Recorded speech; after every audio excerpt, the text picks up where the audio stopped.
Nah itu menunjukkan bahwa masyarakat itu mengerti sebetulnya. Kenapa? Karena Badan POM itu coba dari judulnya saja kan Badan Pengawas Obat dan Makanan. Berarti dialah sebetulnya yang bertanggung jawab untuk mengawasi peredaran obat dan makanan di Indonesia. Kemudian ada Kementerian Kesehatan. Mengapa ini terkait? Karena di Kementerian Kesehatan ada satu dirjen namanya Dirjen Parmalkes, Farmasi dan Alat Kesehatan. Berarti kalau ada kaitannya dengan farmasi, ini kan obat, farmasi juga gitu. Maka di sini kelihatan bahwa yang memang bertanggung jawab itu yang dua lembaga ini. Apalagi pada awal-awal misalnya ketika pemerintah respon terhadap kasus ini ya sekitar bulan Agustus seperti yang disampaikan Menteri Kesehatan, itu malah justru yang mengeluarkan surat untuk melarang mengkonsumsi obat-obatan yang obat sirup itu adalah Kementerian Kesehatan. Bukan melalui Dirjen Yankes malah justru. Dirjen Pelayanan Kesehatan. Seharusnya? Ya sebetulnya kita tidak mau melihat apa judul kecilnya, tapi judul besarnya adalah Kementerian Kesehatan. Ya semestinya kan Dirjen Parmalkes ya, Farmasi dan Alat Kesehatan. Mungkin karena yang dimaksud itu adalah pelayanan kesehatan di fasilitas kesehatan, ya itu malah yang tepat menurut Kementerian Kesehatan adalah Dirjen Yankes. Maka yang mengeluarkan suratnya itu adalah Yankes. Nah sekarang pertanyaannya adalah betulkah misalnya kedua lembaga ini harus bertanggung jawab? Menurut saya betul.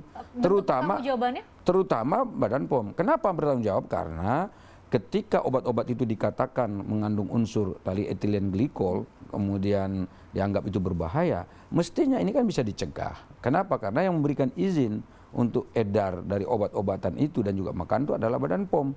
Nah pertanyaannya, kalau misalnya pasca ada orang meninggal, ada orang korban begitu. Lalu kemudian muncul statement bahwa itu berbahaya dan itu dilakukan oleh perusahaan-perusahaan katakan seperti itu. Loh kenapa setelah kejadian baru muncul pernyataan ini? Kenapa pada saat waktu sebelum keluar izin itu dia tidak mengatakan itu gitu? Dan mestinya kan tujuan dikeluarkannya izin edar itu salah satu filosofinya adalah menghindari agar orang tidak korban. Sehingga obat itu betul-betul aman untuk dikonsumsi.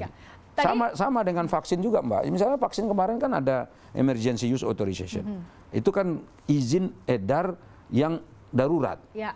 Mestinya kan izin edar darurat hanya dikeluarkan dari surat darurat. KIPI juga kan? Tentu harus diawasi dengan ketat begitu loh. Nah kalau misalnya izin edarnya dikeluarkan lalu misalnya tidak ada tanggung jawab siapapun di situ, ngapain mereka bekerja untuk jadi pengawas? Ya kan? Kenapa sekarang malah justru menyalahkan pihak-pihak lain?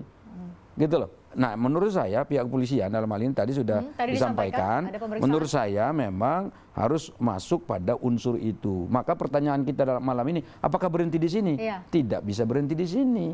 Karena ada beberapa nanti mungkin hal-hal lain yang bisa saya jelaskan terkait hal-hal apa saja lagi yang harus dikerjakan oleh kita dan pemerintah untuk menuntaskan masalah ini supaya tidak terulang lagi. Jadi menurut saya sebetulnya ini kan membenahi ini harus dimulai dari semua unsur yang terkait. Katakanlah tadi pengawasannya kan, itu harus memang betul-betul berbenah dari internalnya Badan POM sendiri. Konkretnya apa? Ketika kita tanya kepada mereka misalnya contoh, apakah Anda mengakui bahwa ada katakanlah kesalahan dalam pengawasan? Itu Badan POM kan sebetulnya jawabannya tidak tegas. Apa gitu jawabannya? Ya mereka mengatakan bahwa mereka sudah melakukan prosedur sesuai dengan yang ada dalam aturan, misalnya seperti itu. Itu kan jawaban yang tidak tegas.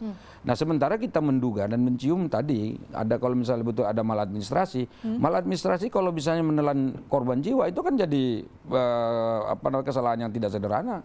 Ya kan itu tentu kesalahan yang harus diusut dan diselesaikan secara tuntas. Karena hal-hal seperti ini Mbak itu akan mungkin saja terjadi. Sekarang kan yang muncul adalah etilen glikol misalnya katakan itu. Tapi besok-besok kan ada zat lain, zat kimia yang lain yang bisa berbahaya muncul lagi begitu. Dan karena itu modus operandi yang seperti ini itu harus dihentikan. Jangan terjadi dan terulang lagi. Nah itu siapa yang bisa menghentikan itu? Tentu lembaga-lembaga ini. Dari hulu ya, Badan POM. Ya, itu satu. Dan kesadaran akan adanya faktor pengawasan ini menjadi penting. Kedua, tentu juga produsen obat. Produsen obat jangan juga sampai menghalalkan segala cara untuk mendapatkan keuntungan yang lebih besar. Nah itu kan jadi problem juga di situ. Jangan itu terjadi. Termasuk juga kepada rumah-rumah sakit. Ya kan, mereka juga harus hati-hati untuk memilih obat-obat yang diberikan kepada pasien. Termasuk juga apotek ya? Termasuk apoteknya gitu. Nah kemudian juga termasuk kita masyarakat memang dari waktu ke waktu harus meningkatkan kesadaran terkait dengan penggunaan obat yang baik dan benar sehingga kita tidak salah pilih. Nah masalahnya kan masyarakat dalam hal ini korban saja. Korban dong, mereka kan tidak tahu. Yang penting izin edarnya sudah keluar. Sudah ada di apotek. Sudah ada di apotek, dan berarti kan sudah aman. Jadi ketika mereka mengkonsumsi itu, masa kita menyalahkan mereka?